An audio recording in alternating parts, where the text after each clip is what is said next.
want to be God and assume that I control the biology of people's lives. I know for sure is that I have a voice as a Kenyan, as a citizen, and a senior citizen at that, to say, if you're not adding value or making a difference to the silence, please don't talk. If you're not adding value in politics, please go fishing.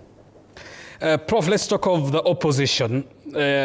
A united, seemingly fronting opposition, comprising of many, among others, Wiper leaders Kalonzo Musyoka, DCP's Rigathi Gachagua, PLP's Martha Karua, PNU's Peter Munya, DP's Justin Muturi, is fronting itself as a united opposition. Yes.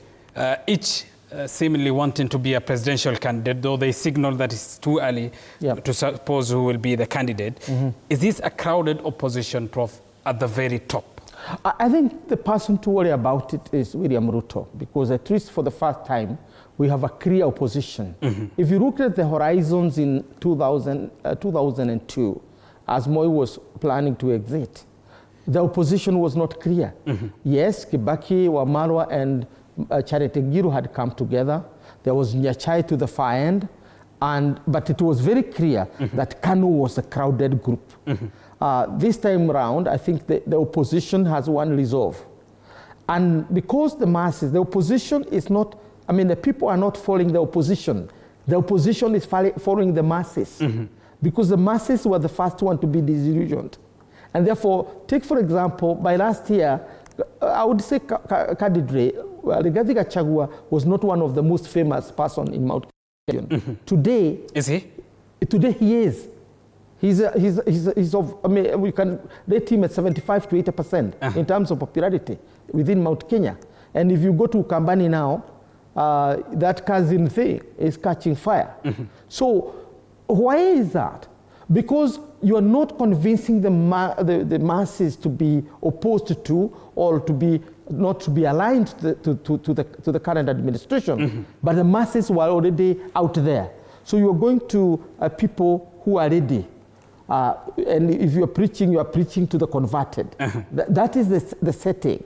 The assumption here is that the opposition is leading the people. It is not true.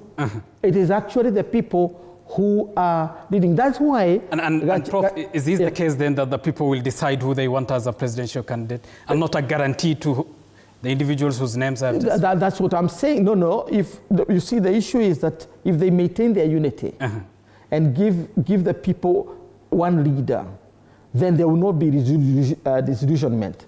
Obviously, President William Ruto will also cobble together, you know, a coalition. Currently it's Kenya Kwanza coalition. But you can see the broad-based government is not as shallow as one would like. It brings in Jubilee people currently and ODM people. In other words, Kenya Kwanza, I mean not Kenya Kwanza, but Azimio as it was.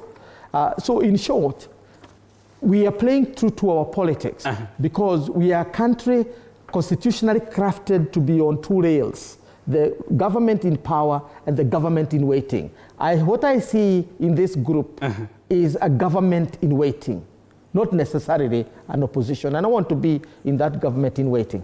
Prof, one final question because of the interest of time, and this is a question on the central region politically. President William Ruto came to office with a near total following of the mountain politically. Yes. Does he have a Herculean task in climbing that mountain politically for 2027? I think he shouldn't even waste time climbing the mountain. It's too slippery. You say so, Prof? Yes.